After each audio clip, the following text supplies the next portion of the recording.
Sabay-sabay natin alamin ang mga kaganapan na nangyayari sa ating bansa.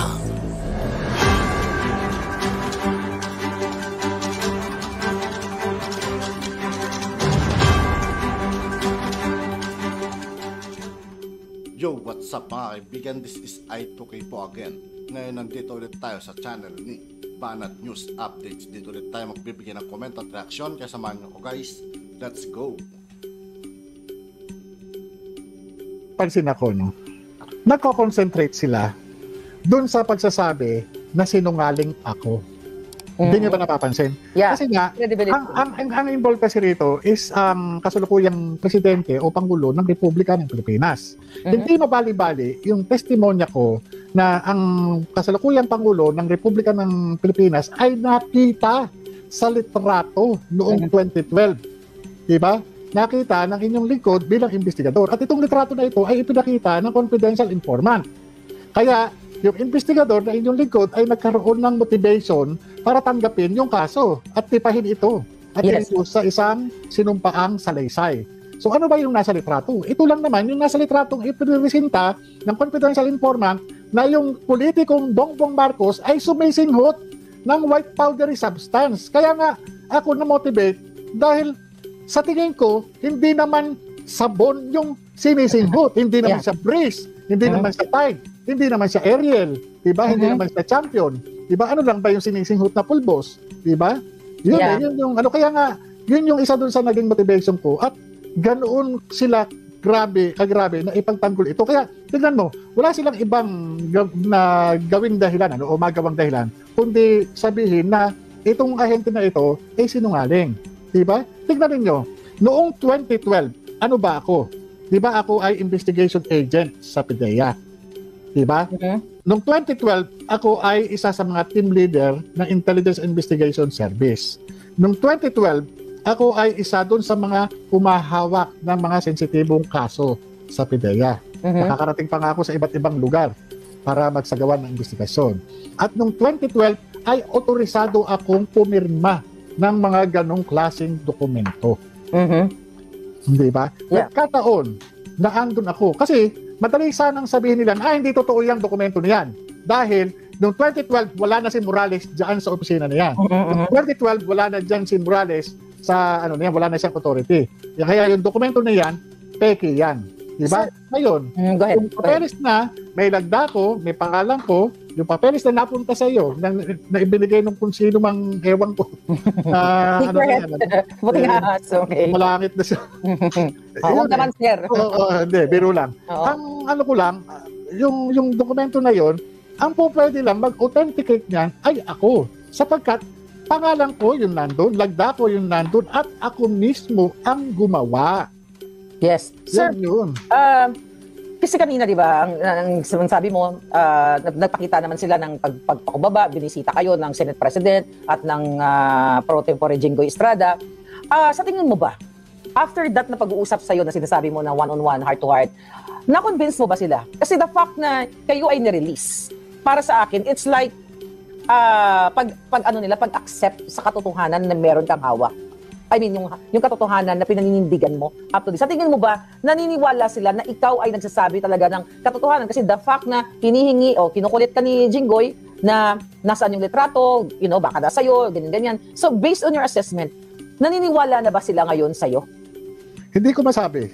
Ang masasabi ko lang, tuloy yung investigasyon. Kasi unang-una, sa dalawang senador na nakaharap ko, yung Senate President at saka yung Senate Pro Tempore, wala silang sinabi sa akin na ititigil na ang investigasyon.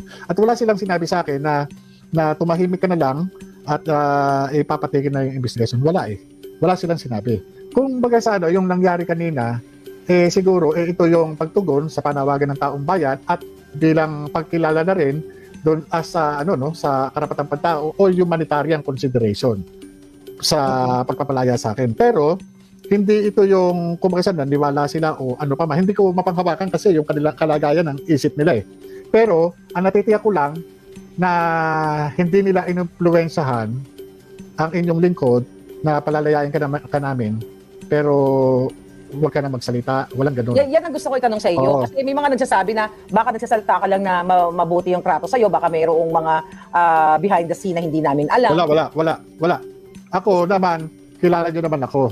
Pag puti, pag itim. Ganun naman ako eh. Kung sa bagay, sir, nakita namin sa CCTV, yun na nga, kung ano na hinihiling mo, how much more nakarating ka na dito sa posisyon na to, di ba? Sa ano na ito. Kaya sa akin naman, ang isa lang din sa, hindi naman sa pag-ano, no? Siyempre, tayo, no? Nakikita naman natin yung sitwasyon, ano?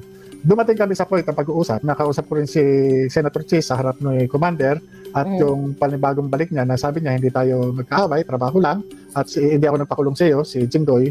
Sabi niya, at kung palalayain ka, kailangan palayain din yung isa, parang gano'n. So, dumating sila siguro dahil nga rin doon sa humanitarian consideration, yung panawagan ng taong bayan na talagang yun talaga yung boss nila na ano naman, nakita ko naman din sa kanila, no? Nakita ko rin yung katatagan sa mga mata nila, sa puso nila, at doon sa ginagawa nila. I hope real, yeah. At yung ano no, yung ine-expect ko sa kanila, kahit kay Senator Jinggoy nung mag one-on-one kami, yung ine-expect ko na baka pwedeng itigil na natin itong ano na to, wag ka nang palalayain ka naman. Walang ganoon. Wala siyang sinabi na palalayain kita, basta wala nang sunod na hearing, walang ganon. Wala. That's good to know. So, kaya ang sabi lang niya, ang resume nung hearing ng Senado, July, parang gano'n, mag-July pa sila magbabalik. Kaya wala naman silang sinabi na stop ang hearing o ito gawin mo, pinalaya ka namin, dapat tumanaw ka ng utang na loob. Walang kondisyon. Kasi tinanong niya ako eh. Hindi naman ako nagmakaawa sa kanya para palayain, sir, maawa na kayo, palayain. Walang gano'n eh. Okay. Walang gano'n. At yung nagtanong sa ganito, gusto ko magsabi ka ng totoo, kung ano yung sagot ko, tinanggap naman niya. Sabi niya, pag-aaralan ko. Sabi niya, titingnan ko. Yun, kinabukasan naman, ganun yung eh, siyempre, ang sabi nga ng pamilya ko, maliban doon, siyempre, nagkaroon ng mga, may mga din, hindi ko na alam yon. Pero, ganun pa ba, pinasasalamatan ko pa rin yung mga taong mga naging behind the scene, para at least nagkaroon ng, pero yung patigil o anuman na, wala eh. Kaya ako, na-expect ko pa rin na magkakaharap kami nila James Kumar, yan, kung nung Ilalisa. First lady. Pero sabi naman ni Senator Bato, uunahin muna raw si James Kumar. Yes. At saka ipapatawag si kung kinakailangan. Kasi yung inaano ko, nabanggit, dapat mapagpaliwanag. Diba?